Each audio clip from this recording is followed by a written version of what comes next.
kebanyakannya tuh kayak lebih ke sering dijual lagi gitu loh.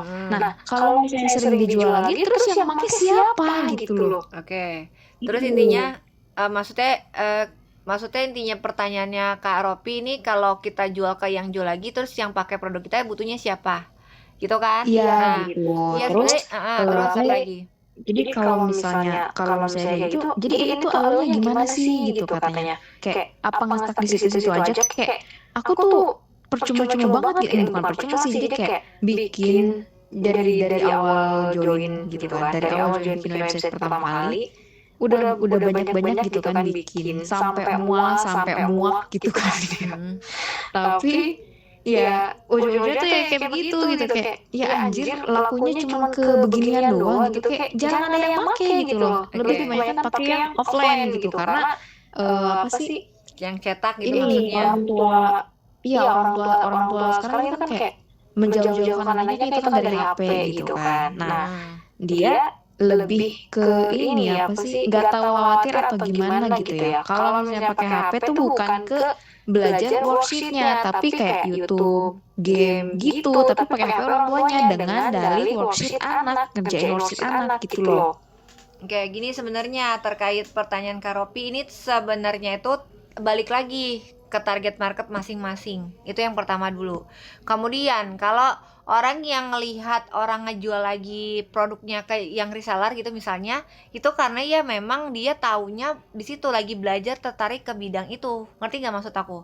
Kalau misalnya gini kayak tadi nih Karopi searchingnya tentang bisnis produk digital udah otomatis kan di topiknya kontennya kakak muter-muter topik itu terus kan FYP-nya ya kan nggak bakalan ada Iya, yang lain kan nah itu makanya iya. dia hanya melihat si resellernya itu yang ada di FYP-nya dia mana nih yang ngajualin aslinya nggak bakalan ketemu gitu karena yang dicari sama dia yaitu ya ini bisnisnya yang dia cari informasinya tentang si bisnis ini gitu pasti yang akan muncul di FYP-nya dia yaitu tentang si bisnisnya which is yang ngejualin produk ke reseller kayak gitu tapi kalau misalnya kita cuma cari worksheet anak gitu ya atau cara menggunakan bukan cara menggunakan deh apa ya manfaat worksheet anak terkait edukasi penggunaan gadget misalnya aku cari topik-topik parenting yang arahnya ke situ pasti nanti yang muncul ke FYP aku itu penggunaan si worksheetnya ini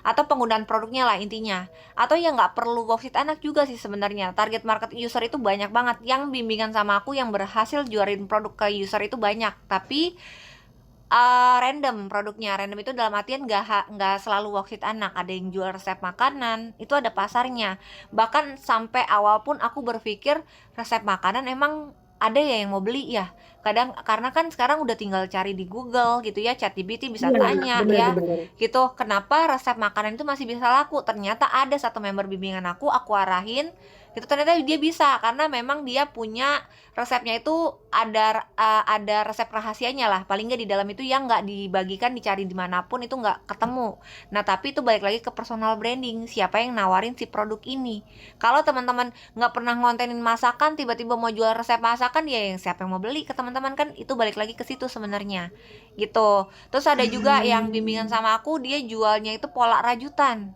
nah dia kontennya apa dia kontennya tentang rajutan itu FYP-nya dia masuknya apa ya tentang si rajutan itu orang yang sama minat dan interestnya di bidang rajutan itu jadi bukan lagi tentang si bisnis produk digitalnya tentang si resellernya gitu jadi balik lagi kalau teman-teman tanya emang harus ke reseller kak jawabannya enggak tapi kalau teman-teman lihat pasarnya sekarang lagi gede memang di situ aku nggak menutup matanya teman-teman ya tapi kalau teman-teman punya keahlian ya dipakai keahliannya itu juga bisa jadi apa namanya ya bisa jadi peluang juga bisnis produk digital itu dari situ kayak guru nih guru rata-rata pasti aku selalu ngarahin untuk jual modul ajar karena banyak yang berhasil dapetin 1 juta sehari dari jual modul ajar itu udah banyak guru-guru yang membuktikan makanya aku dorong teman-teman yang guru bisa nggak kak bikin modul ajar kalau bisa ayo jualin itu aja karena pasarnya memang juga gede bukan hanya ke reseller produk digital worksheet anak doang gitu cuman kan teman-teman karena yang kelihatan sama kalian muter-muter si worksheet anak ini jadi kalian berpikir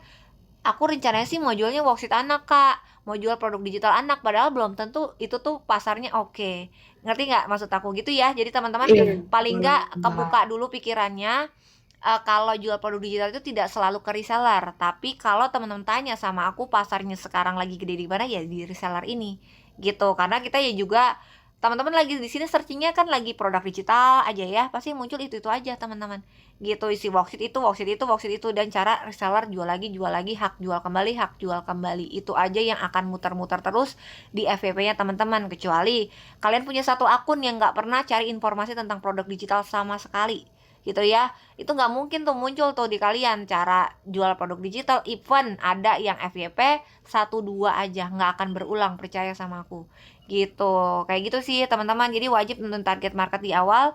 Semua itu balik ke pilihan teman-teman, kalian nyamannya aja mau pilih target marketnya mana.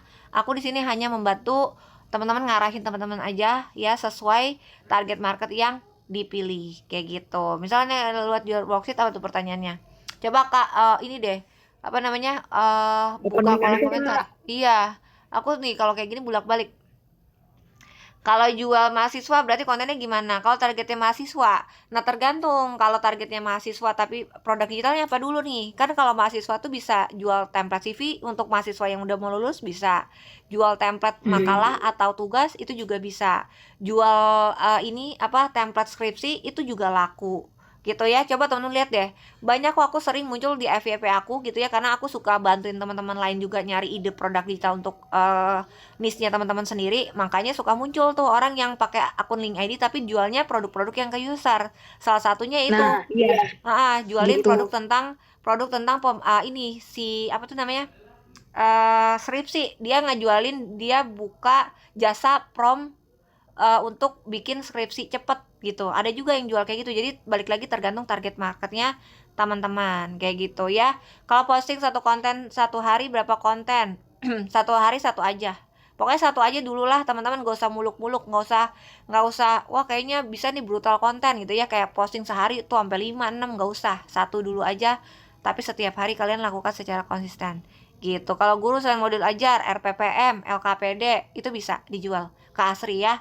Banyak administrasi guru tuh banyak banget, tapi yang setahu aku ya, yang bimbingan sama aku yang udah menghasilkan uang itu rata-rata dari modul ajar sama apa satu lagi ya, prom bikin modul ajar itu, prom sama si template bikin modul ajarnya itu laku banget gitu. Seperti itu sih teman-teman ya. Ada yang mau nanya lagi sebelum aku tutor bikin konten?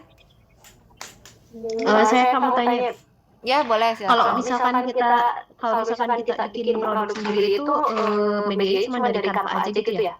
Terus cara kita buat nentuin apa tuh harga gitu gimana sih, takutnya kemahalan atau kemurahan gitu. Oke, kalau ditanya apa namanya, kan harus dari Canva atau enggak, jawabannya enggak. Ada yang bisa desain pakai Adobe Illustrator, ada yang pakai Corel Draw, ada yang bisa pakai apa lah ya, AI lain tuh banyak banget sekarang ya teman, fitur-fitur AI yang bisa bantuin teman-teman bikin produk digital juga udah banyak, jadi tidak harus pakai Canva. Cuman Canva itu friendly apa ya, pemula itu tools-toolsnya menurut aku gampang, dan mereka itu di Canva itu punya template yang bisa diedit lagi untuk kayak kalau memang kebutuhannya mau dijual atau mau dipakai lah ya, istilah kayak gitu. Ada template yang gampang lah gitu ya. Jadi sebenarnya kalau ditanya harus Canva, ya jawabannya enggak gitu. Tadi pertanyaan keduanya apa Kak? Sorry. Cara nentuin harga kalau Oke. misalkan kita bikin produk. Kalau sebenarnya gini, untuk nentuin harga kita tuh nggak punya harga perbandingan dari toko orang lain. Even gini, misalnya aku masuk nih ke toko Kak Muslimah, aku cek nih, kakak jual worksheetnya 50.000. Aku nggak tahu orang-orang tuh jualnya berapa. Aku udah ngeliat ke akunnya kakak, aku cocok karena cara promosinya kakak yang masuk ke aku, ya aku beli pasti. Kayak gitu, aku nggak ngecek, tak dulu nih Kak Muslimah jual 50.000, coba aku cek dari tokonya Kak Ropi dia berapa dia jualnya. Nggak mungkin kayak gitu, karena di link ID itu sistemnya bukan kayak marketplace yang bisa di searching kata kuncinya terus dia muncul tuh semua orang penjual worksheet. Nggak kayak gitu. Jadi teman-teman sebenarnya mau kasih harga berapapun ya, itu udah urusan teman-teman sama yang beli aja gitu. Orang nggak bisa ngebanding, nggak bisa tahu itu mahal atau murah, tergantung balik lagi ke si orang itu, dia mampu atau nggak beli produknya, balik lagi ke situ. Tapi kalau mau cek dari toko orang lain, mungkin teman-teman bisa pakai cara ini sih. Ntar ya, aku contohin. Sering info tuh. Ini udah kebagi belum layar aku? Udah. Dari menu affiliate teman-teman, yang dari ini nih pakai MyLink. Ntar ya, lemot nih. Add new blog, pilih affiliate product. Nanti dari sini aja nih aku cek harga worksheet misalnya. Lihat aja di sini range orang jualnya harganya berapa. Tuh, liatin aja tuh ya. Tapi nggak enaknya itu kalau pakai affiliate ini, kita nggak tahu nih isi produknya berapa halaman. Kalau ini kan kelihatan nih 12 ribu halaman yang pertama nih. Nah, kalau yang lain kan ada yang ditulis ada yang enggak nih. Tuh kayak gini nih. Ini berapa nih? Tahu nggak tuh? Ini nggak jelas nih. Main affiliate aja nih. Kadang orang begitu tuh ya. Nggak produknya nggak tahu di affiliate apa, nggak ada penjelasannya juga nggak jelas tuh, nggak ada deskripsinya gitu. Jadi sebenarnya untuk patokan juga nggak bisa dijadiin patokan nih harga-harga yang di sini.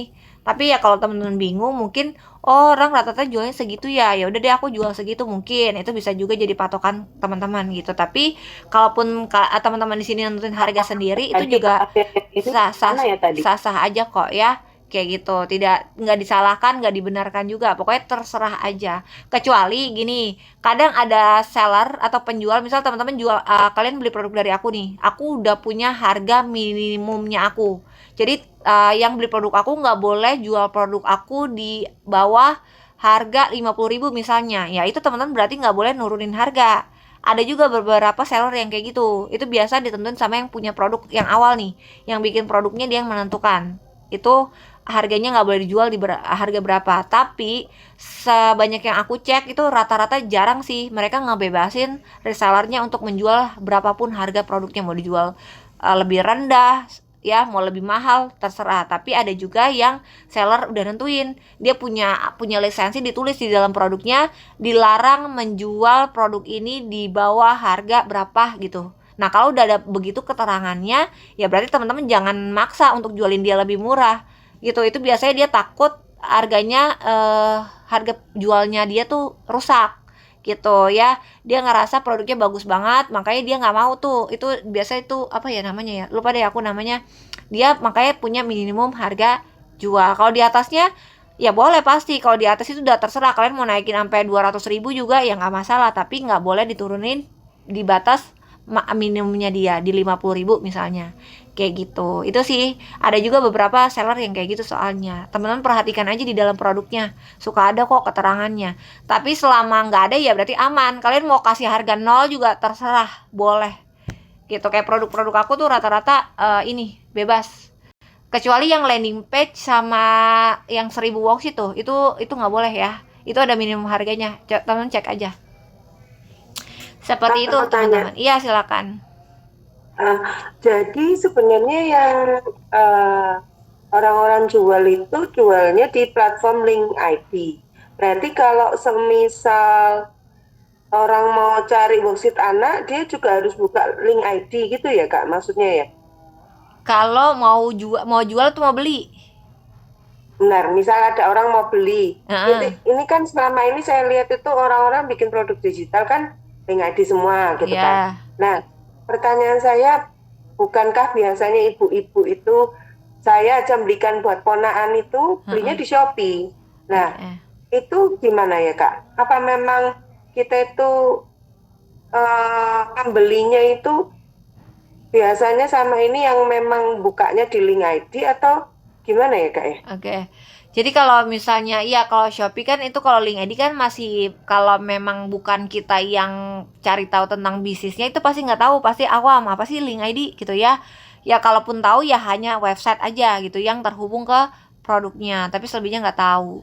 Jadi kalau si Shopee itu kan dia lebih ke marketplace gitu. Teman-teman udah tahu nih mau nyari apa, produknya ada di situ, orang cari muncul produknya teman-teman. Kalau kalian jual produk yang dengan kategori sama yang dicari sama calon pembelinya. Tapi beda sama si link ID. Link ID ini karena cuma website. Makanya kita yang harus aktif, kita yang mempromosikan produknya. Caranya itu promosi, nyebarin link, kasih tahu nih link produknya. Ini aku jual ini, produknya manfaatnya ini gitu ya, punya solusi dari permasalahan ini gitu. Itu cara kita promosi untuk narik minat si pembeli. Nah kalau dia nggak tahu itu link ID itu apa, ya bukan urusan kita sebenarnya. Kita nggak perlu menjelaskan nanti harus ini ya belinya di link ID, nggak perlu. Teman-teman cukup ngasih aja tuh link produknya teman-teman, dia akan otomatis ngelink ke situ.